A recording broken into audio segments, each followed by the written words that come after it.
કે આ માયાનો પ્રભાવ એટલો બધો પ્રબળ છે કે અમારા જેવા બાબા એમ કહેતા કે અમારા જેવા ફકીરોને કે જેને કોઈ બૈરી છોકરા નહીં મળે તેને પણ આ માયા સતાવી કાઢે તો તમારા સંસારીઓનું તો પૂછવું જ શું, એવું બાબાએ કહેલું.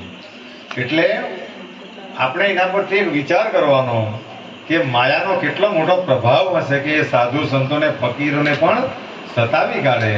તો આપણે તો રોજ ઉઠીને માયામાં રાચવા વાળા છે, રોજ ઉઠીને માયામાં સુવા વાળા પણ છે.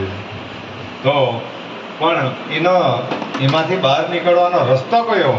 તો બાબાએ બીજી બહુ સરસ વાત કહી કે માયાપતિનું સ્મરણ કરવા પડે. જો આપણે બધા માયાને આધીન છે, આપણે બધા માયાને આધીન છે, પણ જેને આધીન માયા છે તો એ વિષ્ણુ શ્રી હરિ છે, એને આધીન માયા છે.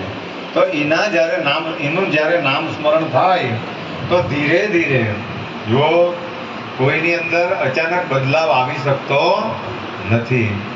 કારણ કે જે આટલી ઊંચી પાયરી પર ગયેલા તે પણ જો આ સંસારની અંદર નીચે ફેરવાઈ પડતા હોય તો આપણે તો હજુ ખાલી ભૂગર્ભમાં છે, આપણે તો હજુ બહુ નીચે છે, આપણે તો હજુ કંઈ પણ નહીં કર્યું. તો આટલી ઊંચી પાયરી પર ગયેલા બીજો એ નીચે આવી જતા હોય તો આપણે તો બહુ કાળજી રાખવાની બધાએ જરૂર છે. કારણ કે માયા ડગલે ને પગલે બધાની પરીક્ષાઓ લે.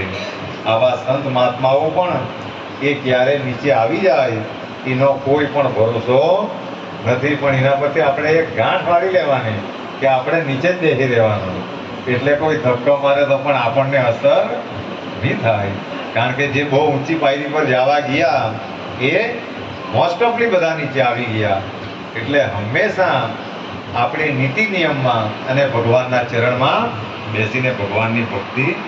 નહીં તો કોઈ માણસ ઘણીવાર ત્યાં બાબાના જવાબ લેવા આવે અને પ્રશ્નો કરે, અમને શાંતિ નહીં મળે, અમને શાંતિ નહીં મળે. પણ શાંતિને વેચાતી લઈ શકાતી એ તો ભગવાનની ભક્તિથી પ્રાપ્ત કરવું પડે. આવા ભગવાનના પાઠો કર્યા કરે તો સમયાંતરે. નહીં તો ઘણીવાર બધા એમ કહે કે અમે આટલી ભક્તિ કરીએ, અમે આમ કરીએ, અમે તેમ કરીએ, પણ જે ખરેખર ભક્તિ કરે એ કોઈ પણ દિવસ બહાર પાડતો નથી. એ તો એની રીતે, કારણ કે એ બહાર પાડવાની થોડી વસ્તુ છે. અમે આમ ભક્તિ કરીએ, અમારા બાજુ ભગવાન નહીં જોઈ, એ બધાની વાત ભૂલ ભરેલી છે. જો ભગવાન બધાને જ બાજુ જોઈ. સંતો એમ કે કીડીને ઝાંઝર બાંધવામાં આવે, એનો અવાજ બી જો સાંભળતો હોય તો આના માટે કંઈ પણ અશક્ય નથી.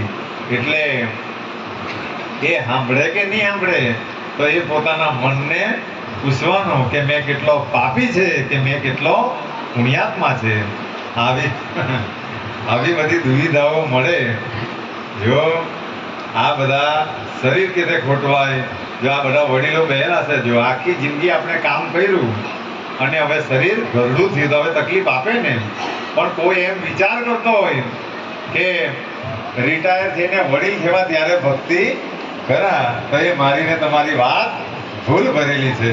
કારણ કે વડીલ થયો તો સાચી વાત, ને તો જુવાનીમાં જ રામ નામ સત્ય થઈ જાય. એટલા માટે જ્યારથી જાયગા ત્યારથી હવાર ચરણો પકડી લેવાનો. અને સંતો એમ કહે કે તમે હમણાં મૂડીને ભેગી કરી. બધા ધ્યાન આપજો, આ વસ્તુ બહુ મોટી છે જો સમજાઈ જાય તો.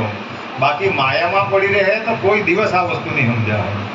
હમણાં તમે બધાએ વિષ્ણુ સહસ્ત્રના પાઠ કર્યા, જો સંજોગ વસાત પણ આપણું મૃત્યુ થાય તો આ પાઠ કરેલા શ્રી હરિના એ તમને વૈકુંઠના અધિકારી બનાવી દે. એટલું આની અંદર એ આ લોકમાં તો તમને સુખ આપે જ, પણ જ્યારે સ્વધામમાં જાય ત્યારે પણ આ દિલને, નહીં તો પછી જે નહીં કરતા છે. તો હમણાં આપણે બધા જાનવરોની દશાઓ જોઈએ, ભૂંડ, કૂતરા વગેરે કેટલી ખરાબ દશાઓ મારે. તેને પર લોકો પથ્થર મારે, તેને પર કોઈ શું કરે, ઉંદર કે બહુ ઉંદર છે દવા આપી દે એટલે રામ નામ સત્ય થઈ જાય. આવી જ્યારે યોની મળે તો એના પર ખાલી તમે વિચાર કરજો હુતા કે જ્યારે આવી યોની મળે તો શું થાય. તો આપણને તો ભગવાને હમણાં મનુષ્યને જેમ તક આપેલી છે અને એ તક ઘડિયાળના કાંટાની જેમ તક તક તક કરતી ચાલી છે. જો પકડી લીધી સદગુરુની કૃપાથી તો હારી વાત, નહીં તો એક ને એક દાડે આવી રીતે બધા ભેગા થઈને સ્મશાનમાં ઉઠી આવે. આ જીવનનું સત્ય. અને સાંઈ બાબાએ તો આ સુધી પણ કહેલું કે આ દુનિયામાં કોઈ પર ભરોસો નહીં રાખવાનો. બધા કદાચ એમ વિચાર કરે કે આપણા છોકરા ખાટલામાં પડવું ને એ છોકરા 2-5 વર્ષ સેવા કરે તો એ બધાએ મગજમાંથી કાઢી રાખવાનું. આ જમાના આ કળિયુગની અંદર ખાલી 2 દાડા કરવાનું આવે એટલે ત્રીજે દાડથી તો આંખ મોટી થવા લાગે કે હવે બસ.